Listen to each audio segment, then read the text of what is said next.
Bonjour, bon après-midi, Balandine sur Étoile Inès TV. Grande et ma joie de vous retrouver encore une fois aujourd'hui, euh, aujourd'hui, mercredi, hein, avec plein d'amour, plein de joie. On se retrouve encore une fois aujourd'hui avec un sujet vraiment très intéressant. Les États-Unis auraient demandé à Félix Tshisekedi de changer la constitution pour protéger leurs intérêts. En tout cas, Isaac Koinda, je pense l'avoir déjà dit un jour que c'est une possibilité parce que aussi longtemps que Donald Trump est président, aussi longtemps que Félix Tshisekedi est président, cela va permettre à ce que leurs accords puissent continuer. Est-ce que cela est vrai? Est-ce que cela va impacter sur l'avenir politique de la RDC? On va traiter de ce problème-là aujourd'hui sur Décryptage politique. Avant cela, je tiens à demander à toutes les personnes qui nous appellent, s'il vous plaît, je ne sais si vous voulez dire, nos numéros sont là. Là, c'est le premier numéro, c'est le numéro de la propriétaire de la chaîne. Là, c'est mon numéro, je suis le manager de la chaîne. Alors, ces numéros sont sur WhatsApp. Vous pouvez nous écrire, nous envoyer des messages, mais pas les appels, s'il vous plaît. Je vous demande vraiment, avec beaucoup d'amour, ne nous appelez pas, écrivez-nous, envoyez des messages, on va vous répondre. Si on a le temps, on va vraiment vous répondre, je vous le promets. Mais ne nous appelez pas, il y a des personnes qui nous appellent à tout moment et vous appelez pourquoi? Pour demander, oh, nayoka ki boye, dans mon émission boye, est-ce que ça solo? En tout cas, ça dérange, ça commence un peu trop à déranger parce que je ne sais ce que vous voulez dire, on n'a pas que ça à faire, on a beaucoup de choses à faire, on a d'autres boulots que l'on fait. Le temps ne nous permet pas vraiment de répondre aux appels. En tout cas, on, on ne peut pas faire ça. Alors, soyez libres de nous écrire. Moi, personnellement, je ne me charge pas des émissions, des contenus, des émissions de Maman Inès, la propriétaire de la chaîne qui est là. Je suis manager, mais tout ce qui est des contenus, ce qu'elle dit, ce qu'elle écrit, les titres et consorts, en tout cas, c'est pas mon domaine, c'est pas c'est pas mon lot, si je peux mieux le dire. Alors, n'appelez pas pour me dire est-ce que Toyo Kaki, Tomoni, titre Lobby Boye, est-ce que ça sur le. En tout cas, si vous voulez vraiment parler, traiter des émissions de Maman Étoile Inès TV, c'est ça son numéro, le premier numéro. Vous pouvez envoyer des messages pour chercher à connaître, mais la meilleure façon, c'est juste de suivre l'émission. Vous allez connaître ce qui se passe réellement dans l'émission, c'est qu'elle dit. Vous ne pouvez pas juste suivre, lire le titre et vous appeler quelqu'un. Non. Entrez dans la profondeur, écoutez ce qui se passe, vous voyez. Donc, c'est beaucoup plus mieux comme ça. Donc, c'est une demande vraiment, s'il vous plaît, ne nous appelez pas, envoyez-nous des messages, on va essayer de vous répondre. Je ne suis pas chargé des contenus, encore une fois, je suis juste manager, je gère ce que vous ne voyez pas derrière la scène, c'est de ça que je m'occupe. Hein. Et je demande aussi aux personnes qui veulent sponsoriser décryptage politique. Moi, je suis plus, quand vous me voyez, c'est décryptage politique. Je suis là juste pour parler politique. Donc, les autres émissions là, ça ne me concerne pas.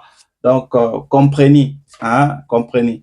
Je lance un appel à tous ceux-là qui veulent sponsoriser décryptage politique. Vous voulez sponsoriser Étoile Inès TV, soyez libre de nous écrire toujours à ces numéros. On va faire vos publicités. On a la chaîne est à presque 100 000 personnes qui sont abonnées. Donc, vous voyez déjà comment votre business sera rentable. On a déjà fait la promotion de beaucoup de business qui ont vraiment gagné de l'argent. Ils ont vraiment le business a vraiment bénéficié. Le business a vraiment rapporté gros. On nous remercie jusqu'aujourd'hui. En tout cas, Bosalaki, Mosalaki, Toko et consorts. Donc, c'est un peu ça. Donc, si vous avez un business petit ou grand, soyez libre de nous contacter. On va faire votre publicité. Alors, mes salutations à tous ceux-là qui nous suivent, tous ceux-là qui nous aiment, tous ceux-là qui ne nous aiment pas.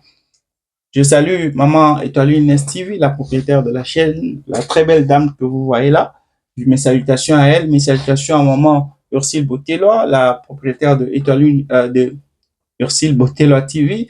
Mes salutations à Madame Madeleine depuis la Hollande.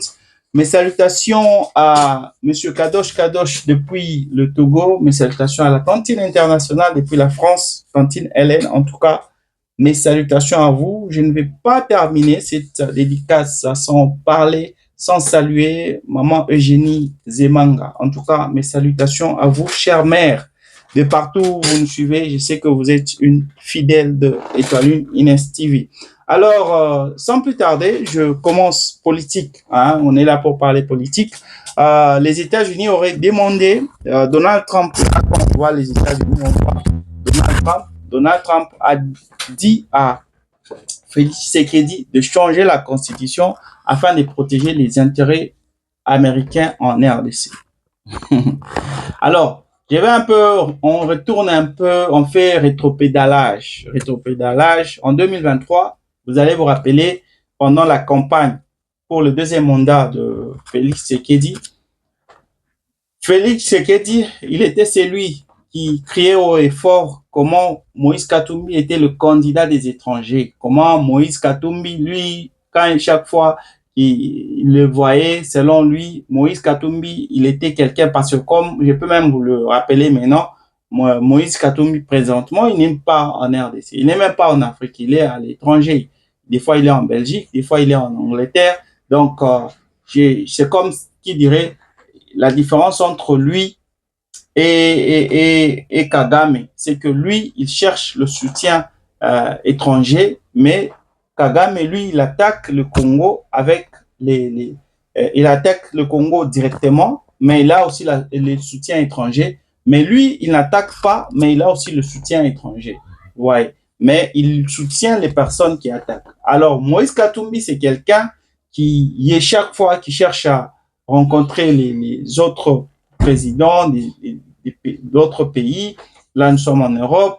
Des fois, il était parti même aux États-Unis pour rencontrer les autorités américaines. Donc, c'est quelqu'un qui cherche, on dirait qu'il cherche l'aide vraiment étrangère, Moïse Katumbi. C'est quelque chose que Félix Tshisekedi avait déploré pendant toute la campagne de 2023, comment Moïse Katumbi était un candidat de l'étranger, mais il se peut que tout a changé depuis, parce que au moment où je vous parle, nul ne peut nier que Félix Tshisekedi, il est maintenant le candidat de l'étranger, pas seulement par ses visites, hein, presque chaque semaine il est à l'étranger, il cherche à rencontrer, il ne suffit pas seulement qu'on puisse l'inviter, peu importe le lieu où l'invitation tombe, il va aller, même si c'est au bout du monde, il va y aller, hein, le président, il est devenu le président de l'étranger, il y a même certains qui l'appellent le président touriste qui passe plus de temps à l'étranger que dans son propre pays. Alors, le président Félix Tshisekedi a signé des accords que nous tous nous connaissons. Il a signé des accords avec les États-Unis, des accords bilatéraux entre la RDC et les États-Unis. Et ces accords-là permettent aujourd'hui à ce que les États-Unis puissent profiter des minéraux congolais, puissent voler pour certains les minéraux congolais. Il y a Cobalt qui est déjà installé à Kinshasa. C'était déjà quelques jours après la signature de ces accords. Il y a déjà Cobalt qui est déjà à Kinshasa. Cobalt qui est la compagnie qui est en train de vérifier tous les gisements congolais, savoir où se trouve quoi, hein, savoir où se trouve l'or, où se trouve le cobalt, sur toute l'étendue de la RDC. Cette compagnie est autorisée à aller partout. Donc, il n'y a pas à dire non, vous ne pouvez pas aller au Katanga parce qu'il y a les Chinois là-bas, non. Et là, cette compagnie est là, ce qu'on appelle le monopole sur toute l'étendue de la RDC. Cette compagnie peut aller partout pour vérifier. Voilà pourquoi c'était déjà, dans les semaines qui ont suivi, le président de la République a pu arracher beaucoup de titres miniers à beaucoup de personnalités. Il y a Thabo qui a perdu ses titres miniers. Il y a William Ruto, le président kenyan, qui a perdu euh, son titre minier. Il y a le président brazzavillois, euh, Denis Sassou Nguesso. Il y a Moïse Katumbi. Il y a le président, l'ancien président zimbabwéen, Robert Mugabe. Bien qu'étant mort, c'était sa famille qui bénéficiait de cela. Ils ont tous perdu leur titre minier. C'est parce que, quand était là, on était en train de vérifier vraiment qui avait la main sur quoi.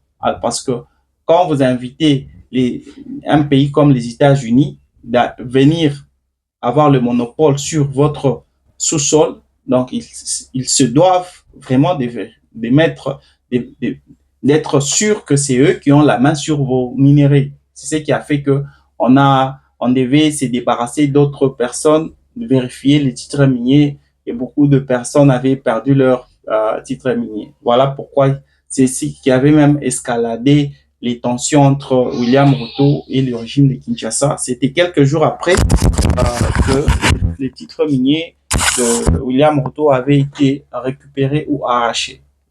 Quelques jours après, il avait même ouvert son consul, le consul du Kenya à Goma. Vous voyez, donc c'est un peu ça. Alors, aujourd'hui, les États-Unis sont libres de venir en RDC. Cela a permis même à ce que les États-Unis puissent envoyer leurs ambassadeurs. C'est qui ça? Euh, c'est Black Prince, je ne sais pas, j'ai oublié un peu son nom. C'est ce businessman-là américain qui a aussi des compagnies. Il a été nommé à la tête des Cobalt pour gérer les minéraux de la RDC. C'est le gouvernement congolais qui l'a mis là-bas. Donc, au moment où je suis en train de vous parler, les minéraux congolais ne sont pas dans les mains des Congolais. Ce sont les États-Unis qui gèrent les minéraux des Congolais. Alors, Donald Trump a dit à Félix Tshisekedi de prolonger, son mandat pour aussi prolonger les intérêts américains sur le sol congolais. Mais d'abord, que stipule la loi selon les accords qui ont été signés? Selon les accords qui ont été signés, si le président Félix Tshisekedi, disons si c'est le président Félix Tshisekedi qui ne veut plus continuer avec ces accords, selon les accords qui ont été signés, le président Félix Tshisekedi doit d'abord annoncer aux États-Unis 5 ans avant. C'est-à-dire, si vous voulez, si Félix Tshisekedi veut rompre avec les États-Unis, il leur dit, disons qu'il leur dit maintenant, maintenant là nous sommes en 2026, il leur dit, en tout cas je vais rompre avec vous, je ne peux plus continuer avec vous, ces accords doivent être rompus. Les présidents, si le président américain trouvait que non, il n'y a pas de problème, on va arrêter avec ça, cela ne prendra effet qu'en 2031, c'est-à-dire 5 ans après. Vous voyez, donc si vous faites les calculs, dans 5 ans après 2031, le président Félix Tshisekedi ne sera pas président en ce temps-là, parce que pour le moment, selon la Constitution, son mandat va prendre fin en 2028. C'est en 2028 que le mandat de Félix Tshisekedi va prendre fin. Et constitutionnellement parlant, il ne peut pas briguer un autre mandat, parce que la Constitution ne permet que 2 mandats. Et il est en train de purger son 2e mandat. Donc, logiquement, il ne peut pas continuer à travailler ou continuer à protéger les intérêts américains. C'est ce qui explique pourquoi Donald Trump veut assez que le président Félix Tshisekedi puisse changer de constitution pour qu'il puisse continuer à protéger les intérêts américains. Parce qu'il sait que le prochain peut dire non à cela.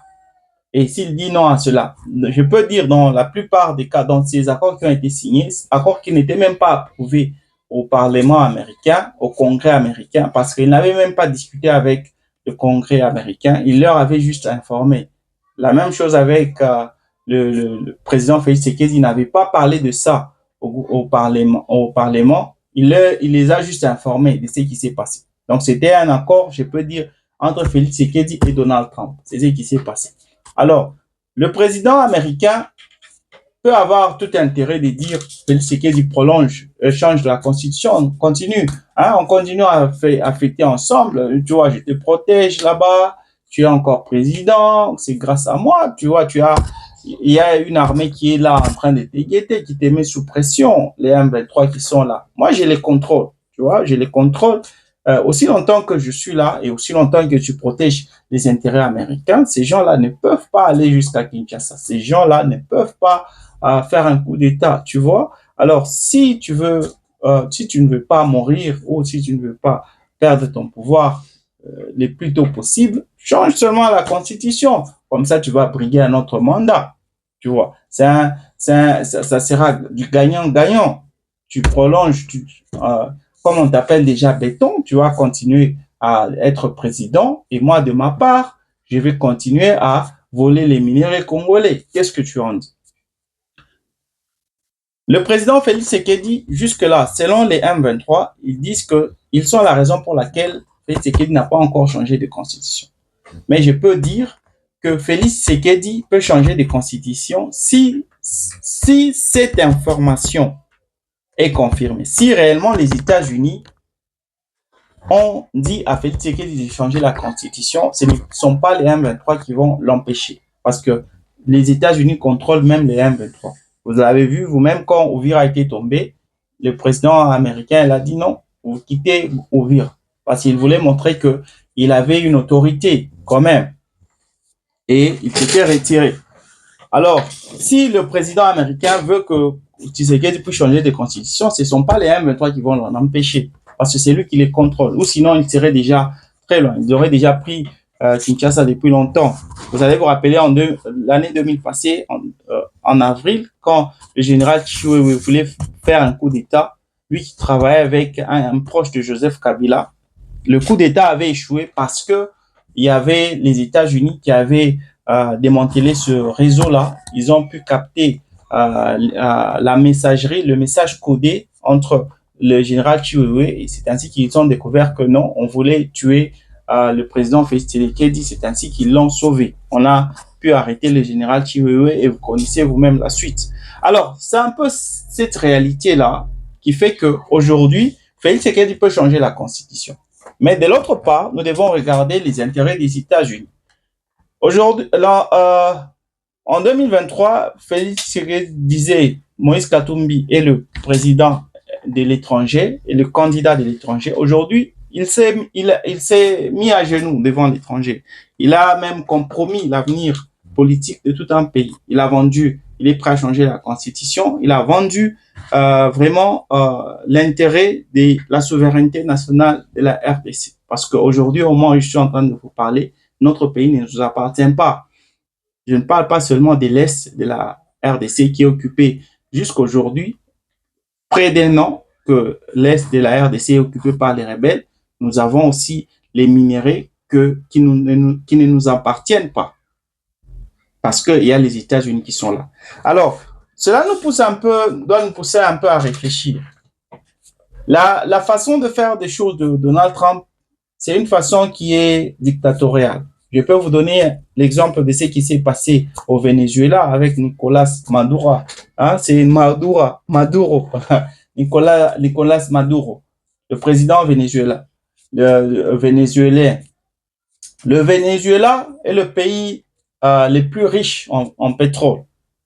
C'est une réalité, c'est connu de tous. Le Venezuela a plus de pétrole que même l'Arabie Saoudite, parce que l'Arabie Saoudite vient en deuxième position. Le Venezuela produit a dans son sein ou regorge plus de 300 millions de barils. Par le passé, le Venezuela arrivait à produire jusqu'à 3 millions de barils par jour. Mais aujourd'hui, au moment où je suis en train de vous parler, le Venezuela ne produit que 800 000, voire 900 000 barils par jour.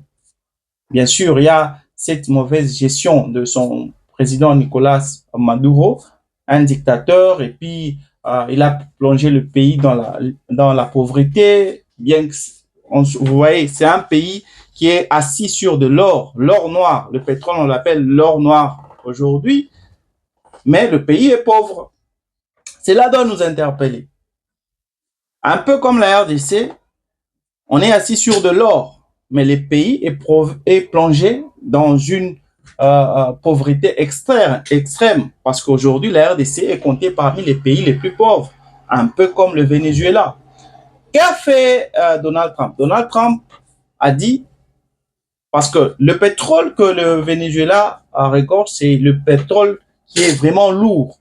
Et cela correspond avec la raffinerie des États-Unis. Les États-Unis ont leurs raffineries qui ont été manufacturées pour extraire du pétrole lourd.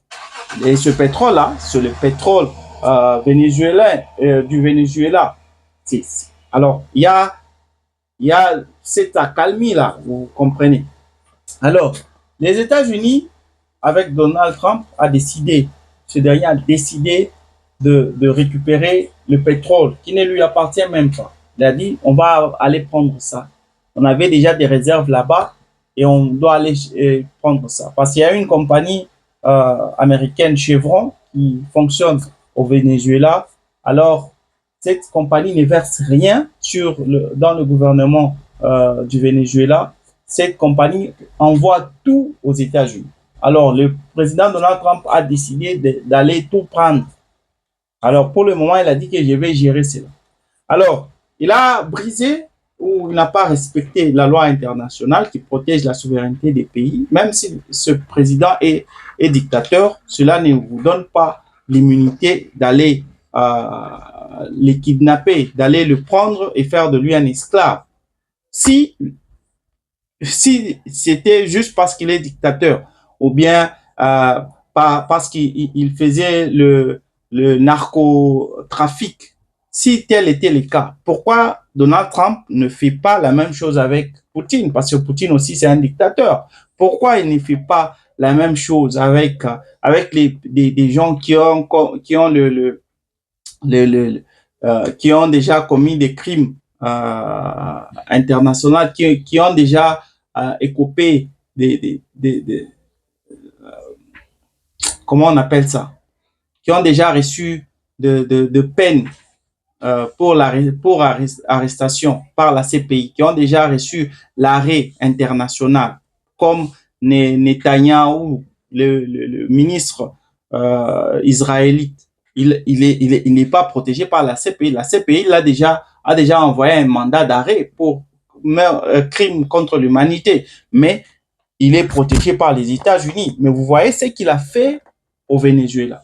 Alors, si on rentre maintenant, on ramène cette histoire en RDC. En RDC, je ne dis pas qu'on a un président dictateur, je ne dis pas ça, mais si le président américain, lui qui cherche les intérêts américains, vous voyez jusqu'où il peut partir, jusqu'à aller enlever quelqu'un, un président, aller l'enlever, soi-disant parce qu'il est un dictateur.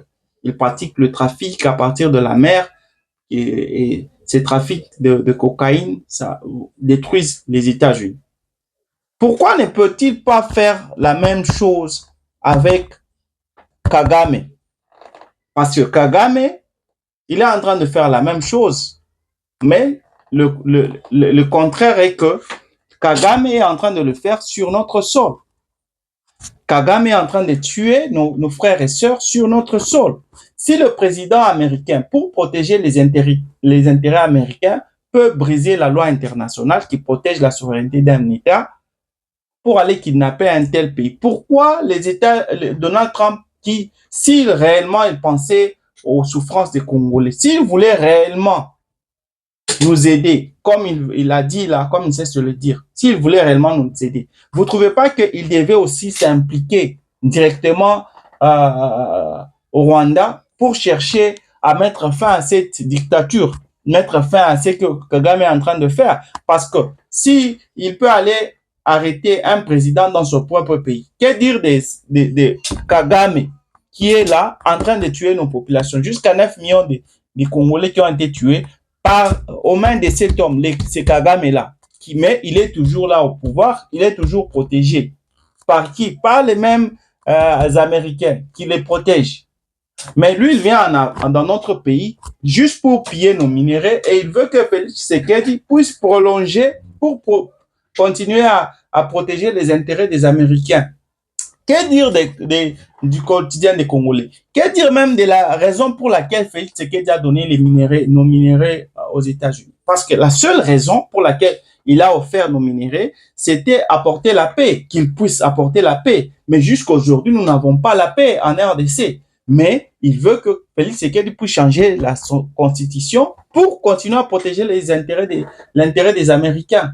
Vous voyez que c'est nous qui allons être perdants dans cette histoire. Et je prie vraiment à M. Félix Tshisekedi. En tout cas, si vous aimez dans votre cœur la RDC, si vous avez même un petit souci pour les Congolais, les personnes, les millions de Congolais qui souffrent chaque jour parce qu'ils manquent de nourriture, parce qu'ils n'ont pas la paix, parce qu'ils n'ont pas de route, parce qu'ils n'ont pas d'électricité, ils n'ont pas d'eau, ils n'ont même pas les besoins nécessaires. Après votre deuxième mandat, veuillez déposer. Parce que selon l'allure où vont les choses, si on essayait d'évaluer votre gestion du pays, ce que vous avez fait de la RDC, en tout cas, ça ne peut pas encourager quelqu'un à voter encore pour vous. Je ne dis pas que les autres sont meilleurs, mais en tout cas, quand vous avez échoué dans la vie, il faut apprendre à laisser. Donc, et surtout, chercher à continuer pour protéger les intérêts des Américains. Donc, c'est comme choisir les Américains au prix des Congolais. Les minéraux, nos minéraux, je ne sais pas en 2028 combien de minéraux vont rester encore en RDC. Parce que les entreprises sont en train d'être construites en RDC. Là, je ne parle même pas de ce qui se passe en RDC. Je ne parle même pas de ce que vous faites pour les Américains. Vous avez promis encore une fois la construction des routes. Oui, c'est vrai, il y a ceux-là qui disent qu'une autre année, de nouvelles promesses et rien ne sera matérialisé. Non, pour cette année, je le vois le faire. Pourquoi? Parce qu'il y a les États-Unis qui sont là. Les États-Unis veulent que les minéraux puissent quitter même de l'Est, là, les minéraux que nous retrouvons à l'Est, les tungstènes et autres, puissent quitter de l'Est de la RDC, que ces minéraux puissent aller descendre directement au Katanga et du Katanga à la Zambie à l'Angola, au port de Lobito, et de là, ces minéraux vont partir vers les États-Unis et vers l'Europe. Voilà pourquoi Félix Tshisekedi a promis la construction des routes. Pour acheminer ces minéraux-là de l'Est jusqu'au Katanga, on aura besoin de routes, on aura besoin des aéroports. Voilà pourquoi tout ce que dans le budget de l'année 2026, la plupart du budget qui va, ou la plus grosse somme qui va être utilisée dans le budget national, c'est la construction des routes. Parce que on veut plaire aux États-Unis, on veut montrer à Donald Trump qu'on est prêt vraiment à te donner les minéraux. On va construire des routes et des routes en soi, des routes qui vont supporter des tracks pour que tu puisses prendre les minéraux de l'Est de la RDC jusqu'au Katanga et du Katanga, Zambie, le port de Lobito. Donc là, on fonctionne pour les intérêts des Américains. Et que dire des Congolais? Que dire des Congolais? Jusqu'à quand on va continuer à parler des Congolais? Le quotidien des Congolais qui ne changent pas, les Congolais qui n'ont pas la nourriture, qui n'ont pas des routes, qui n'ont pas à manger, qui cherchent aussi à vivre. Aujourd'hui, tous les Congolais veulent quitter le Congo, veulent aller ailleurs parce qu'il n'y a pas d'espoir. Qu'est-ce qui donne l'espoir à un Congolais? Quand il se réveille le matin, il se dit, Lelo Ekosimba. Qu'est-ce qui peut motiver à ce Congolais-là de dire Ekosimba? Si on voit déjà tous les accords que vous avez déjà faits, les Américains viennent dans notre pays pour voler nos minéraux. De l'autre côté, il y a les M23 qui continuent à semer la panique. Ils ne sèment pas la panique seulement à l'Est. Ils veulent prendre tout le pays. Donc, vous pouvez même être au Katanga ou je ne sais pas à Kinshasa, mais vous vous dites toujours que À tout moment, ces gens-là peuvent venir ici. Et vous serez esclave dans votre propre pays. Donc, Monsieur Félix Tshisekedi, en tout cas, je n'ai pas un problème avec vous. D'ailleurs, j'ai toujours dit dans les émissions précédentes, s'il n'y a pas un autre candidat, si les autres, comme le Moïse Katumbi, les Matata Pogno qui sont effondrés au gouvernement de Kigali, en tout cas, je n'ai pas de problème à revoir Félix Tshisekedi comme président. S'il faut changer la constitution, je n'ai pas un problème. Mais si nous avons encore des candidats, je sais que l'opposition a été affaiblie par Félix Tshisekedi, un stratagème qu'il a utilisé pour changer peut-être la constitution ou pour montrer aux Congolais qu'il est le seul qui peut encore jusque-là diriger la RDC. Je ne sais pas quel est son stratagème, mais en tout cas, s'il n'y a pas de candidat idéal, je n'ai pas un problème avec Félix Tshisekedi. Mais il est temps que le président Félix Tshisekedi puisse comprendre que Donald Trump fera tout pour ses propres intérêts, pour l'intérêt des Américains. Mais c'est là que vous devez maintenant réfléchir aussi par rapport aux Congolais, les intérêts des Congolais. Quels sont les intérêts des Congolais dans tout ce que vous signez? Dans tous les papiers là, sur les papiers que vous signez là, quels sont les intérêts des Congolais? Je ne sais se le dire, l'histoire nous jugera. L'histoire va vous juger. Aujourd'hui, on parle de Mobutu. On parle de Mzee Laurent Désiré Kabila. Mzee Laurent Désiré Kabila, on parle de lui en bien, le libérateur. Le taux de dollars avait changé, avait drastiquement baissé. Je me rappelle ce temps-là, un dollar était égal à un franc congolais. L'économie était vraiment, tout le monde était content ce temps-là. On a passé 4 ans de bonheur jusqu'à ce que Joseph Kabila est venu. Et aujourd'hui, il y a cela, vous connaissez l'histoire de Joseph Kabila, ce qu'il a fait au pouvoir. Donc, je n'ai pas besoin de vous le dire. Maintenant, là, c'est le temps de Félix Tshisekedi. Monsieur Félix Tshisekedi, vous avez déjà pris des décisions. Il y a des décisions qui étaient populaires, il y a des décisions qui étaient qui vous ont servi parce que vous avez voulu protéger votre pouvoir, mais même dans le coin de votre cœur, essayez de penser au quotidien des Congolais, essayez de penser aux Congolais. Ou sinon, vous allez renouveler votre mandat, vous allez continuer à protéger les intérêts des Américains au détriment des Congolais, des pères et des mères, ceux-là qui ont voté pour vous. Mesdames et messieurs, c'était Décryptage politique avec votre frère Francis. On se retrouve demain avec la même force, la même énergie. Bye.